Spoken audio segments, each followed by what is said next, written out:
This program is sponsored by Dave Stahl.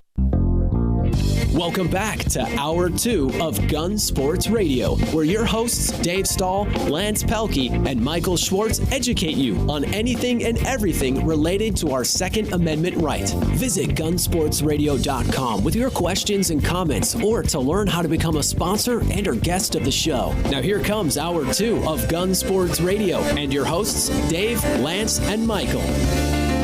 Well, welcome back, ladies and gentlemen, boys and girls. This is Gun Sports Radio, FM 96.1, AM 1170. The Answer.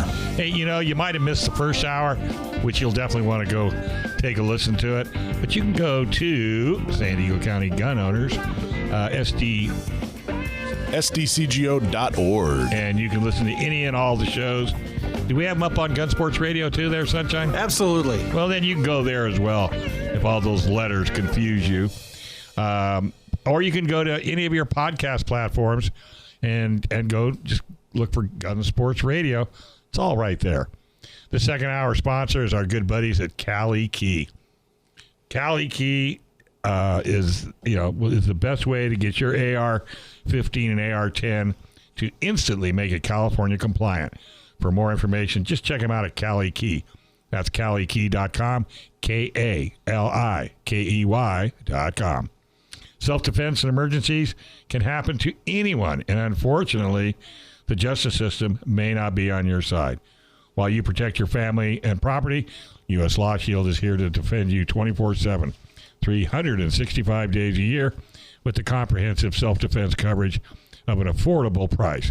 Bad guys don't take days off, and neither does U.S. Law Shield. What's your plan after you defend yourself or your family? Consider a plan from U.S. Law Shield. Check them out today at uslawshield.com. That's uslawshield.com. All right, this segment is brought to you by the good folks at San Diego County Gun Owners. Go to www.sdcgo.org. Join today. $10. Come on, I'll loan you the money. Joe Germisi, our covert blogger, he writes a blog once a week, and he's so wrapped up in his blogs, he had to break one down into 3 parts. So he's going to talk to you about the third part of a 3-part segment. Lockdown got you down? Develop your dry fire practice routine. How you doing, Joe? Oh, great. I'm glad you rememred that part there through the 3-part series. Good, not bad for an old guy, huh? So, as Dave was saying, we started a concealed carry lifestyle series. So a bunch of articles, writing an article every couple of weeks maybe on some aspect of concealed carry. So as part of that series, I decided since we're all locked down nowadays, a good thing to do is develop your dry fire practice routine. If you can get that down, you'll see a big difference once we get back to the range and we start shooting again. So I had to break it into 3 parts. The first part, we talked about just setting up your dry practice area, how to go about it, making sure you're safe and everything. And it covered, it addressed practicing your draw, the 4-step draw, either from concealment or from open carry. And then part 2 talked about practicing a good sight picture, a good grip, and good trigger control. All 3 really good things to do in the dry fire environment. And today, the third part addresses malfunctions and clearing malfunctions. And the type 1, type 2, and type 3 malfunctions are common things that happen on the range. If you shoot for a while, you'll see it. You'll experience these things. And, if you shoot competitions, which I always suggest people get into that because it's just a great way to develop your skills. It's a lot of fun. You'll meet a lot of great people. And you'll get to experience these malfunctions under time pressure, and you'll get really good at clearing them. Not so much if you shoot a Glock, but if you shoot other guns, you'll get good at clearing those things. Biting social commentary. It was. But anyway, the type 1, what we talked about, or what the article talks about, is a type 1 malfunction is just when you get the gun up, you're on target, you pull the trigger, and you hear a click instead of a bang. There may not be a round in the chamber, the round in the chamber may misfire, something happened that didn't go off. So there's just a couple of quick steps to going through and clearing that. And what I did is I described the setup, so how you set that up in a dry fire environment using snap caps or dummy ammunition, basically. And I go through and step by step and explain how to practice clearing that. And then I link to a video, and I've got 3 different video links on there because what I like to do is I could explain those things, but it's nice to see somebody doing it. So I found actually a place, it's called OCGO, I think was the site. Because looking around, you can find videos of people demonstrating clearing malfunctions, doing different things. But, a lot of them, it's somebody sitting in their bedroom. They got the, kill them all, let God sort them out T-shirt on and all that kind of stuff. And I wanted to find, if I'm going to link to something, I want to find a video that's good. Somebody's doing it competently and it kind of is professional looking. And the OCGO videos were great. So I found one where they're actually demonstrating in type 1, type 2, and type 3 malfunction. So I've linked to those in the article. But the type 1 malfunction is just that. It's pretty quick and easy to clear. Type 2 malfunction, sometimes called a stovepipe, where or a failure to eject, where you shoot the gun and it doesn't completely eject the spent case, and the case gets hung up or caught in the ejection port. It gets trapped in there by the slide. And I go through, again, in the article, I go through the setup, so how you would set that up in your gun, and then the steps for clearing it, so the practice drill that you would run through. And then the type 3, the third one is sometimes called a double feed or a failure to feed, where you'll have a round in the chamber, and then the other round that tries to load the other round up behind it, so you've got the second round pushed up against the one that's in the chamber. And that one's a little bit more complicated. They're not hard to do, but it's a little bit more complicated. But again, I go through the steps of how to set it up and then how to run through and practice it. And practicing clearing those malfunctions is a great thing to do in a dry fire environment because you can go through and you practice the steps slowly. And then once you get the steps down, you can start practicing against the timer and try to get faster and faster. Most of the time, if you take a good, a basic handgun class or something, they'll go through those malfunctions and how to clear them. If you step it up and go to some place like Front Sight, like we do the charity shoot every week or every year, I mean, where you spend 4 or 5 days out there. Yeah, I wish every week. But you spend 4 or 5 days in a class, you'll go through and do those things over and over again, and you'll be surprised how quick you get at it. I was talking about the competitive shooting. So once things open back up again, we tend to shoot matches every Saturday. And every once in a while, even with the Glock, you'll get one of those in the middle of a stage where the gun will malfunction. And it's amazing after you do it for a while, you don't even think about it. You just get really quick at clearing those things. Mm-hmm.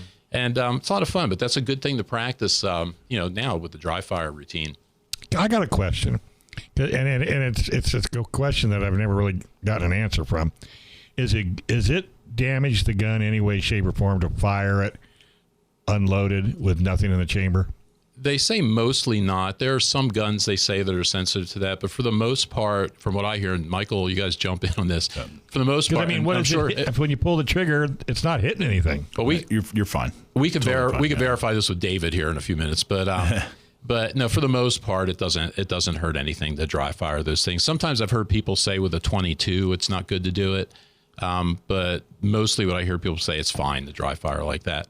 And again, if you're using the snap caps, the source I reference in the article, Lenny McGill at the Glock store makes something he calls dumb munitions, and it's the same thing. It's just it's a round that's the same dimensions physically as a real round, except there's no primer and it's completely inert and it can't go off. Gotcha. But great to use for. I mean, if you were gonna, a gun's a machine. So if you were gonna dry fire it, 2,000 times a day for no ammo for 10 years, you're going to wear it out because it's a machine. But no, dry firing is not going to damage. I had somebody ask me that the other day. Yeah, it's a good question. It's not like a bow. If you dry fire a bow, you'll probably break the limbs of the bow. It's not like that at all. So, gotcha. Yeah, that's good to know. Well, and it's so when I used to do a lot of IDPA, I would see a malfunction just about every time I went out. Some kind of malfunction. How often do you actually see malfunctions? You see them a lot, especially guys that are shooting the open division, because I shoot USPSA, which is a little bit different. But the open division, they've got the tricked out guns. Everything is dialed in just perfectly. And you'll see a lot of malfunctions with those because everything is just exactly perfect and something gets off and it malfunctions. Airline perfect. And and those are what you'll see, those three that we just talked about generally. And not so much the type 1 I'll see sometimes because I reload and occasionally I'll get a high primer and it won't go off. So I'll see that once in a while. but you'll see the feed failures and the other ones, and you see them pretty much, at least on every stage anyway. You'll see somebody have something like that. I went up to shoot a stage, and I didn't have enough ammo to top off my magazine. So I had one in the pipe, and then I had a magazine that needed one more round. And the guy behind me handed me a 45 from his pocket. So buzzer went off, I shot, and then malfunction. And I had to clear it real quick. It was my first real world malfunction actually have, not like training and everything. And what it was is that he reloaded and he downloaded his ammunition, so it was really underpowered. Yeah. So I would have just done better with 9 rounds in the. So did you punch him?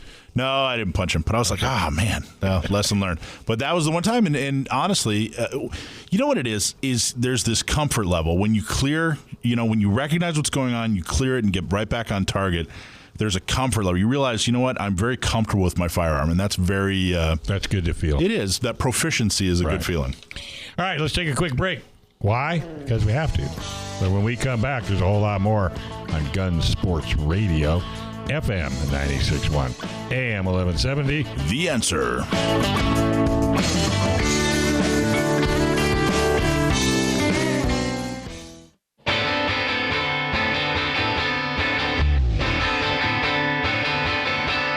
right, folks, welcome back to Gun Sports Radio. FM 96.1, AM 1170. The Answer. Hey, the California assault weapon laws make it almost impossible to own an AR pattern rifle. So what is the solution? Well, that's Cali Key. It'll convert any mil-spec direct impingement AR pattern rifle into a straight full bolt action rifle so it can have all the features without being considered an assault weapon. It's a true drop-in solution. No milling, no aesthetic modifications, and no turning off your gas system. Keep your entire AR collection intact at a price you can afford with Cali Key. Check out Cali Key at CaliKey.com. That's KALIKEY.com. Hey, this segment is sponsored by the good folks at U.S. Law Shields. USLawShield.com. Check them out for all the protection you can handle. Do we have our good buddy John Dillon on the line? How you doing, buddy? Hey, I'm doing well. How are you guys? Just living the dream. Yeah, nice. I'm actually was just online buying a 308 upper receiver, so today's been a good day. Aren't you supposed to be working? Yeah, that's what the great thing. Working from home, you do a little shopping. That's my wife. I go into her office, and I said, aren't you supposed to be working? She says, well, I am. Well, you're buying dog food. Yeah, well, I'm buying gun parts. That's important. Oh, okay. So how you been? We haven't heard from you in forever. We thought the courts got you. I know. It's been busy, and I think next week I'll have a fun announcement, but I got to hold off on that announcement until then. But how was that? What did you think of that legal roller coaster on Thursday and Friday? Oh yeah, that's what I was going to talk about. We had a Freedom Week 2.0, so to speak, in this last week. Judge Benitez, the Holy Father, strikes again. Now, for those of you not too familiar, basically on the 23rd of this month, last Thursday, Judge Benitez issued an order granting a preliminary injunction against California's ammunition laws. And just like when this is the same judge that preliminary enjoined the magazine ban and allowed for that Freedom Week where everyone was able to purchase standard capacity magazines again.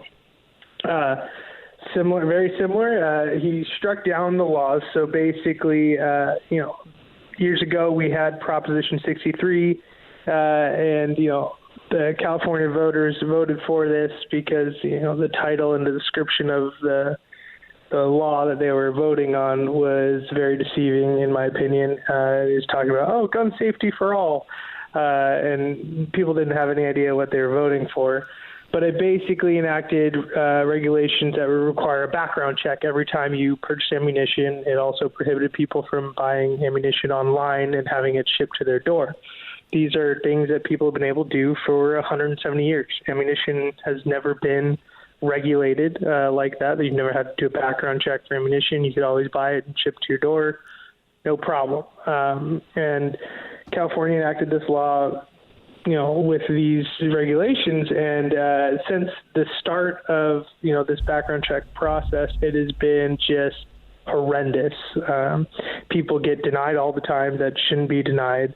If you bought a gun when you lived in a certain house years ago, and then you moved, and then hadn't bought a gun since, but then wanted to buy some ammunition for it, and you have an updated driver's license, if your new address was on your license, but your gun was registered under your old address, you get denied, and then you got to go through this process of updating all your information, paying for more background checks.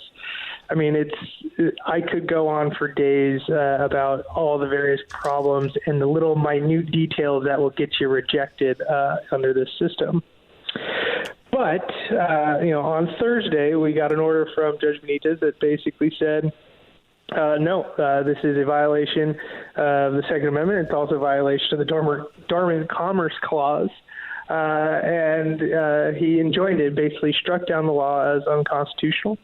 And for, I think, what was it, about 24-hour period of time? I was going to say about 29 hours.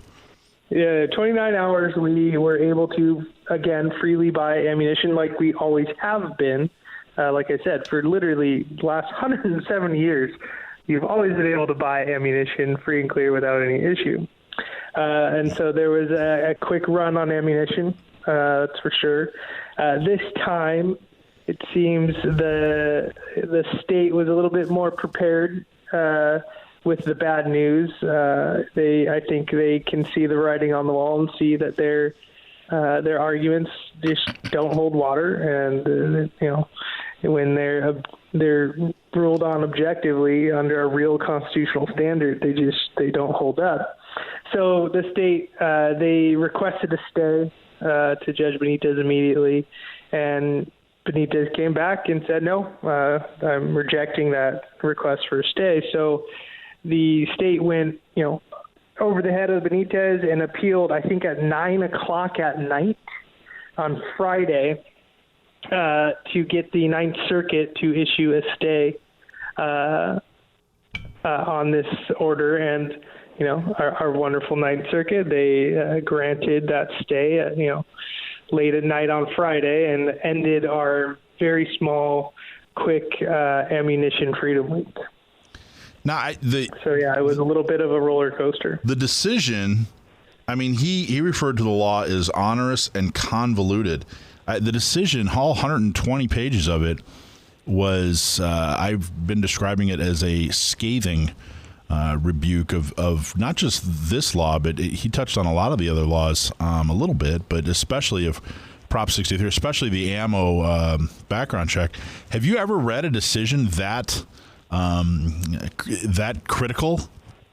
Oh, yeah. So this is the important point. It's like, yeah, it is, a scathing order, but also objectively in applying true legal constitutional standards, the judge is quite accurately applying constitutional law here and Second Amendment rights, and he's not letting the state get by with frivolous, made-up assumptions and arguments that have no evidence to support them.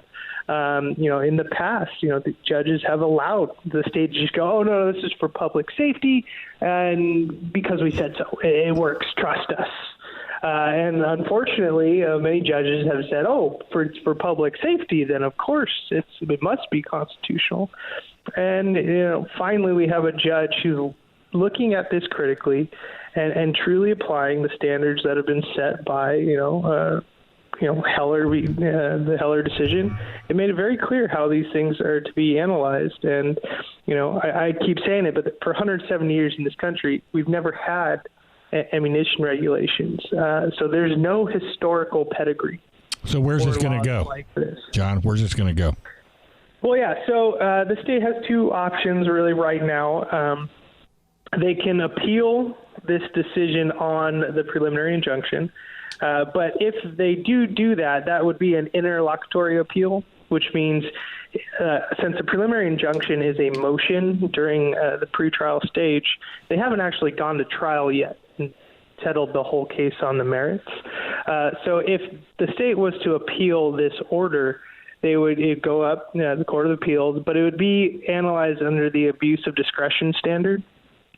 And that's a pretty high standard in the sense of the Court of Appeals is going to look at it and say, look, did this judge abuse his discretion in issuing this order? And anyone who reads this 120-page order can see that it is well-researched, well thought out.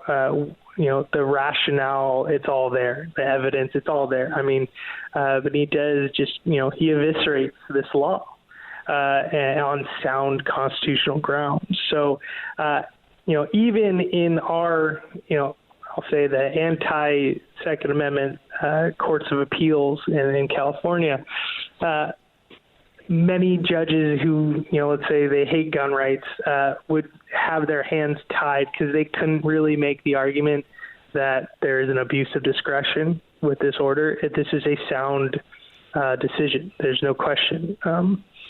So they probably won't do that because if they did, they'd likely lose.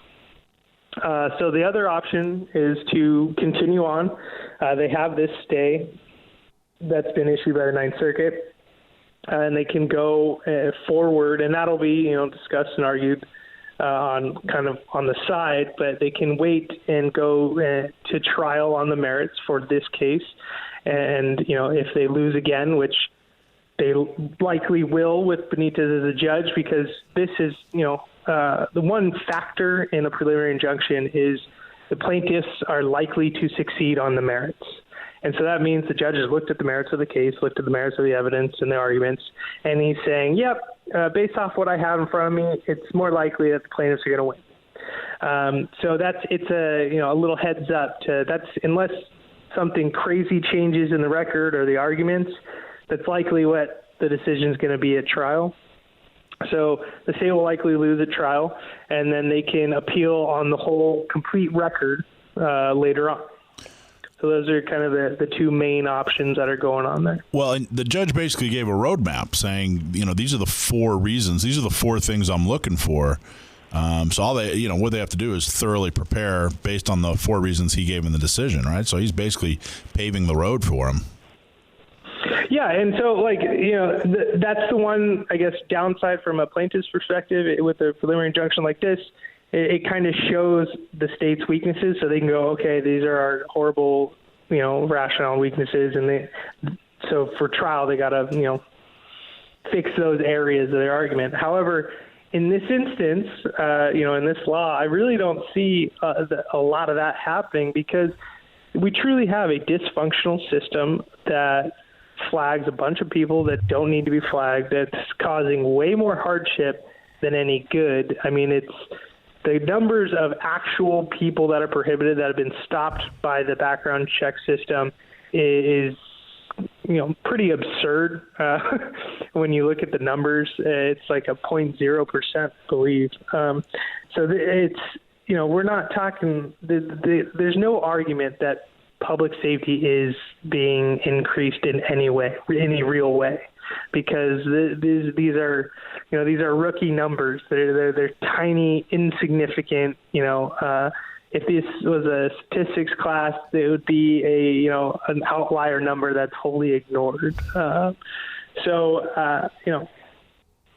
don't think the state has a strong argument. The main problem here is when you go to the Court of Appeals and Ninth Circuit, where you have more hostile and frankly a little bit more biased, reasoning and rationale being implemented against the Second Amendment. You don't have that same objective analysis, unfortunately. That's where it's going to go down. It's pretty clear. We see we have the judges pretrial decision basically in front of us. And, at 120 pages, if everyone remembers, the magazine order, I think, was 96. So he's beefed up his writing, and he's given an even more thorough response. And the other thing that he also, granted this preliminary injunction, not solely based on the Second Amendment, but also, a violation of the Dormant Commerce Clause. And this is basically a restriction on the states that prohibits economic protectionism or, regulatory measures that are designed to benefit in-state economic interests by burdening out-of-state competitors. So by prohibiting out-of-state ammunition sellers, FFLs and all that, from being able to sell ammunition to in-state in Californians, they're essentially establishing regulatory measures that are, Michigan can't say you can only buy a car in Michigan that's made in Detroit. Right. Yeah, exactly. And that's essentially what's going on with the ammunition laws. Many John, people would buy ammunition online. Good luck. Get back to shopping. Now you got to buy the other end of that gun. All right. Hey. All right, guys. Say hi to the family and go play with the kids. Will do. All right. Hey, this is Gun Sports Radio, FM 96.1, AM 1170. The Answer.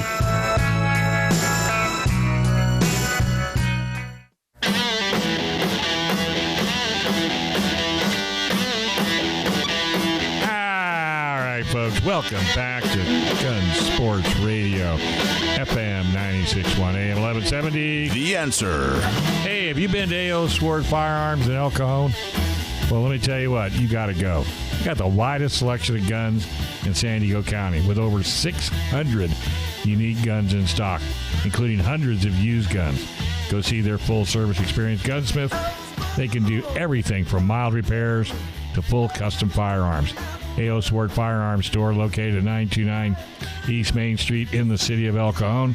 Go to their website at aosword.com or call them at 619-749-4867. Build, buy, or repair. AO Sword Firearm is your go-to place for all things firearms. That's aosword.com. Call them 619-749-4867. And speaking of AO Sword, here is the man, David Chong. How you doing, bud? Good. I'm enjoying this heat. Finally. It's hot out in El Cajon, man. Yeah. It's hot. Try It's hot. Alpine. We need a pool. Yeah. We got a little bit of a short segment, so I'll get right to it today. You guys know we're getting mostly new gun buyers these days, and so we've got thousands of new handgun owners out there, and most of them are specifically, really these are families that I would say half of my buyers came in as husband and wife or cohabitating couples, and they said, hey, this is for home defense. On a home defense gun, I really, really like having a weapon light, a flashlight mounted to that firearm, to that handgun, or even AR-15 if that's what you're choosing to employ. How many of you guys use lights on your guns? Every gun I have. Yeah. Every even single your one. carry gun. Even my carry gun. My carry gun right now has a light on it. Absolutely. Right on. Yeah. It's wonderful when you can do that. You do have to get a specialty holster that'll fit inside the waistband if that's how you carry. But yeah, the flashlight on a weapon on a carry gun is a great choice. Yeah. But certainly for home defense, where you're not worried about where you're going to stuff it in a holster, it just absolutely makes sense. For me, just to differentiate a little bit, I use my flashlight in my daily life as a gunsmith so much that, of course, I don't want to be pulling out my gun and muzzling whatever I need to see with my flashlight. So since I have a handheld flashlight on me already, my carry guns don't get weapon lights. But again, that is because two things. One, I have a portable tactical flashlight on me already, and I have trained to use that light in a modified two-hand grip with my handgun. Most new gun owners are barely going to have time to adequately train on their firearm at all in the first place, let alone operating a flashlight with one of their hands. So these tactical lights, they use the rails that are mounted on most modern semi-automatic handguns. Even some revolvers have them these days. But that little Picatinny rail on the bottom right in front of the trigger guard, a light clamps on there, and then most of the modern ones, it's just a little push on, push off, or if you hold it down on the best ones that I recommend, hold it down and it will stay on momentarily until you let off. And so you only have to have the flashlight on for as long as you need it to see what you're shooting at, or whether what you're looking at needs to be shot or not. And which one do you recommend? Do you have a particular one you recommend, or are there a couple? I'm kind of a TLR guy. I like the TLRs. Yeah, there's a few. You're starting at the top, Mr. Money Pants. Yeah, we carry several versions of the TLR from Streamlight. That's the most popular one is the TLR 8, and that is a combination weapon light and laser. A couple different flavors. The A is the one that I prefer. It has paddles or modified paddles so that you can, just with a stroke of your trigger finger or support hand thumb, you can activate or deactivate the light. The basic TLR has side-mounted switches, and I don't prefer those as much because you're doing an unnatural motion to me that's a little bit of a reach. Anyway, personal preference, but the TLR 8 combination 500 lumen light as well as a laser. I don't love lasers, but I also don't poo-poo people who use them. They're a great warm fuzzy for having the confidence in your worst moment of testing and trial that bullet is going to go exactly where you intend it to, because of course we own, as good guys and girls, we own every bullet that we send downrange. So the laser, as long as it's as long as it's nighttime or low light, reassures you that your point of aim and point of impact are going to be in the spot you want, and that runs about $260, $270 for that combo. There's a $240 option that is the TLR. I think it's just a plain old vanilla TLR, and that's got a red laser on it and the side-mounted paddles. So I think that, I apologize, the one I just quoted you with the higher price, that's the TLR 8G, which is a green laser, and that's for folks who anticipate possibly shooting in the day. The green laser is going to show up in full daylight out to about 10 or 15 yards, depending on the lighting conditions. So me mentioning that differentiation is one of the reasons why I don't recommend just focusing on a laser for your point of aim. It takes your focus off of the front sight and onto your target. And if you just get caught out on the tactical situation that you didn't anticipate, and you're outside in the daytime instead of inside at night, you may not see that laser, and then you may hesitate in your shot because you're used to having that warm fuzzy of the laser. Well, I think the fear is, and it's a totally legit concern, is that people get lasers and then rely on them to. We need some kind of phrase like a laser is not a crutch, it's a scalpel or something like that. Like people kind of like lean on the laser too much at the expense of developing skills. And I don't know, is that kind of, am I accurate? Am I saying things that are accurate? Absolutely accurate. Absolutely accurate. I will tell you that one of my carry guns has a laser on it, and I don't have to think to activate it. It just activates with my natural firing grip. It's a laser light. And so there's a little button that my middle finger just naturally presses into when I squeeze the the grip. And of course, if I want to turn it off for stealth, then I can just relax my grip just a little bit. But again, I've trained with front sight focus, and I'm a good reflexive fire shooter, which means I'm aiming with the profile of the gun and muscle memory, but I do a lot of shooting. But I really do. I think what you're saying, and I agree with it. Is a light is I don't really even walk out of a store with a new gun anymore unless I have the light for it. It just it's almost completely and totally necessary if you're going to buy a gun, or if you already own a gun, you're going to buy a new gun. I don't see how you don't need a light for it. Well, you don't buy a car without headlights. Or I mean, if you're David and you're well trained with a flashlight, and that's some part of your normal EDC, then that totally. But I guess what I'm saying is you have to have some kind of light plan if you're going to own any kind of gun, unless it's just like unless it's like, well, hey, this is my competition gun. The only thing I use it for is when I, do competition, or it's, something like that. Sure. Well, we take as why are we talking about this? Well, we take as a fundamental truth that we only shoot targets that need to be shot, and the only way to know whether or not something needs to be shot is to actually identify it. And with the way we do that as humans is with light. So we need to be able to see. So the counter argument would be, well, if it's a weapon light and it's on your pistol, then you're muzzling a target and you don't even know if it's a good guy or a bad guy. Well, not exactly true. You do not have to point the light directly at your target. There are several schools of thought. Some people say, you need only about 200 lumens. Anything else is going to blind yourself. I myself like to go to about 500 lumens. Those are the lights that I recommend, because I like to splash my target if I'm not sure that it's a bad guy. And what that means is I'll aim at the ground in front of them, and there's enough of a halo that you can clearly see what you're aiming at. And you're still getting some light splash that's going to disorient them. If you decide that they are somebody who needs to be at least blind while you figure out the situation, you can then go ahead and point in on that target. But you do not have to just point at things randomly with your muzzle to use your weapon light.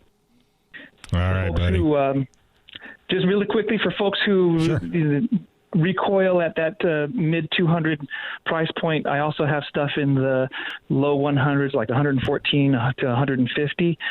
Great options from True Glow, including a laser, and my favorite that's on most of my home defense lights, it's a Nightstick 550 XLS that includes a strobe. Wow. We carry them all at AO Sword Firearms. All right. And you're open 6 days a week? 6 days a week, closed on Sundays for rest, but Monday through Friday, 10 to 6, and Saturday, 10 to 5. All right, folks. So take a run over there. You will be totally impressed. Thanks, buddy. It's always good talking to you. Thank you. Take it. Thanks, right. David. All right, we're going to take a quick break. We come back. Sam the Gunman should be on the line on FM 96.1, AM 1170. The Answer.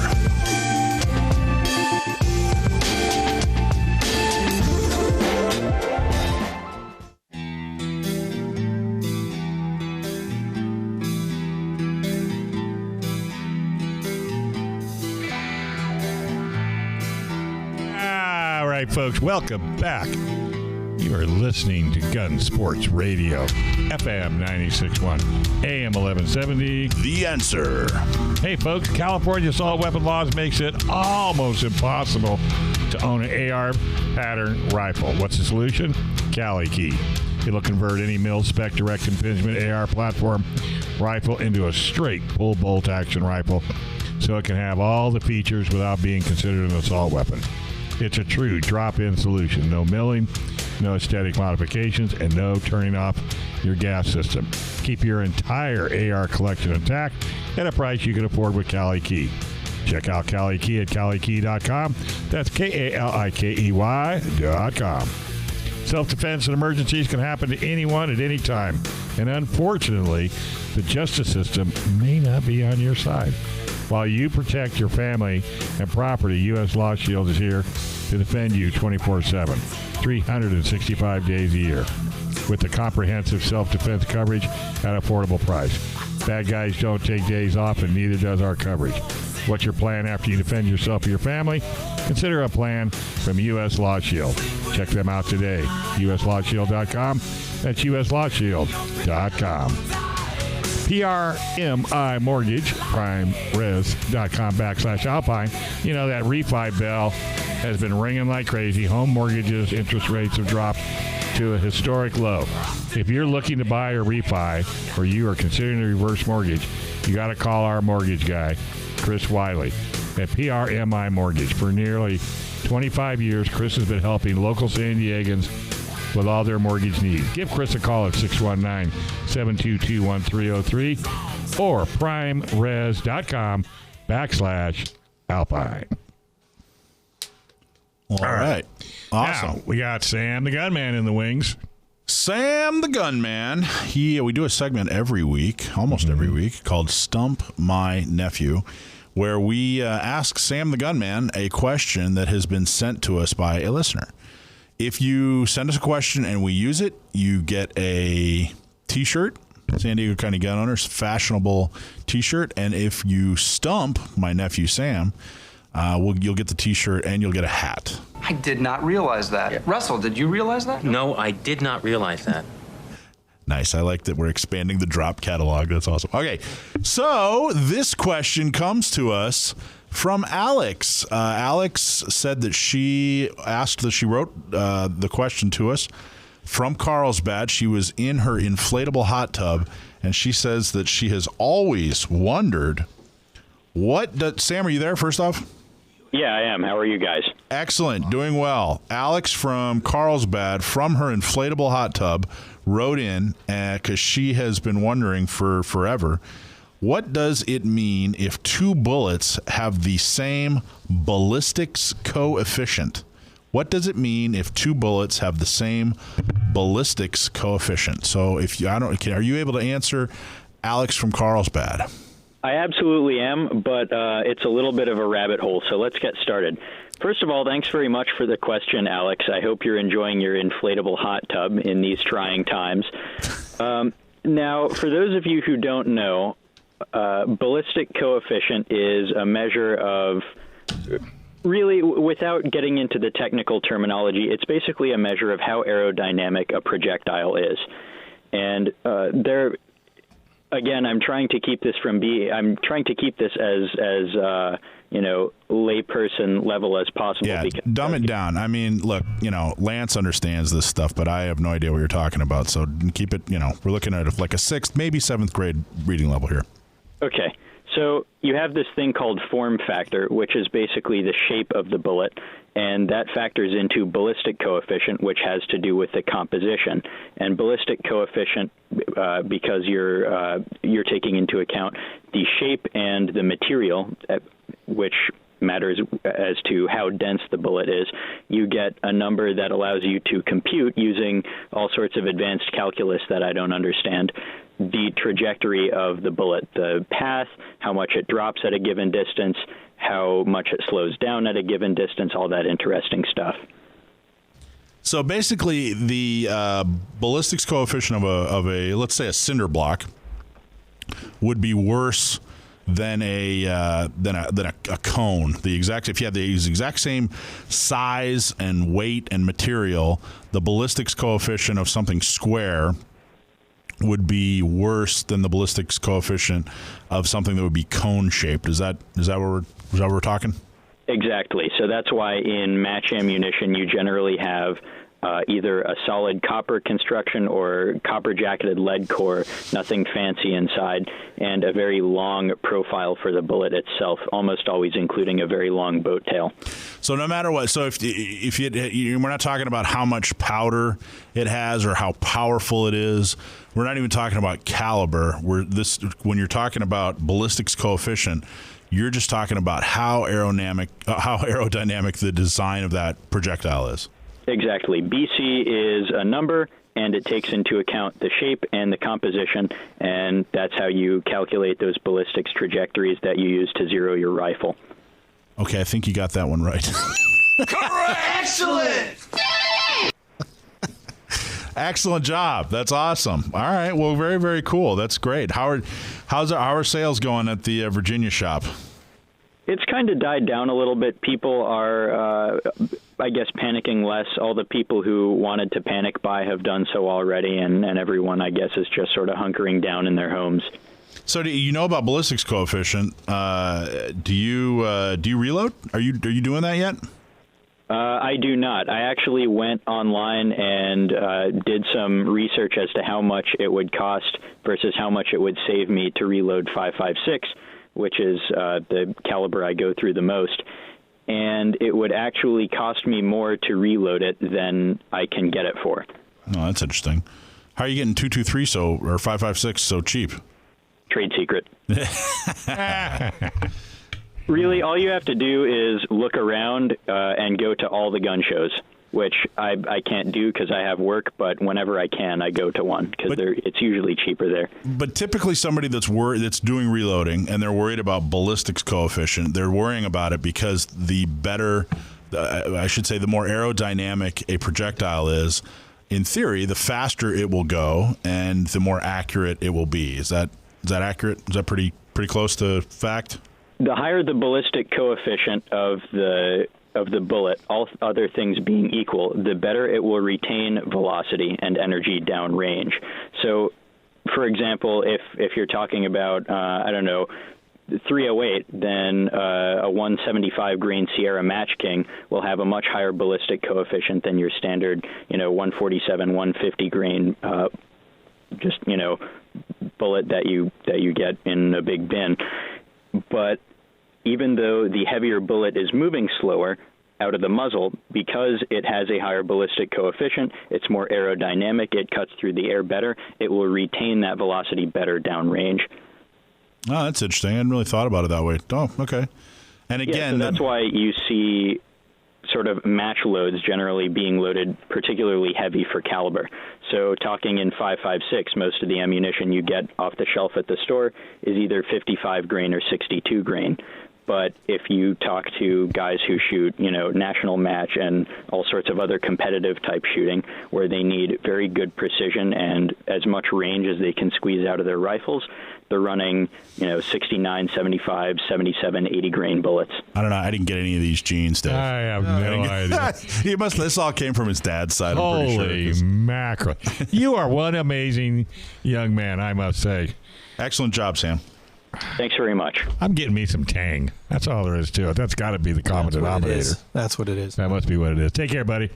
You too. All right, folks. Hey, I hope you've enjoyed that show as much as we've enjoyed giving it to you.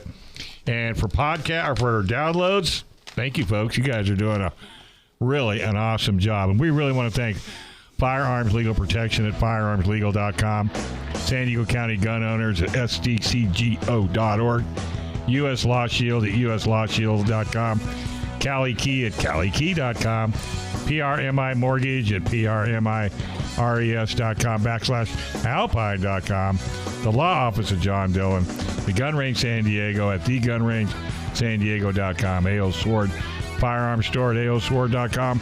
Definitely want to thank Lance Pelkey, Michael Schwartz, Joe Germisi, Sam the Gunman, and Brendan Thomas, our good buddy behind the box. Go to gunsportsradio.com for podcasts and up-to-date information. Bob Siegel's in the wings, and he is ready to rock your world. Do not touch that dial on FM 96.1, AM 1170. The Answer.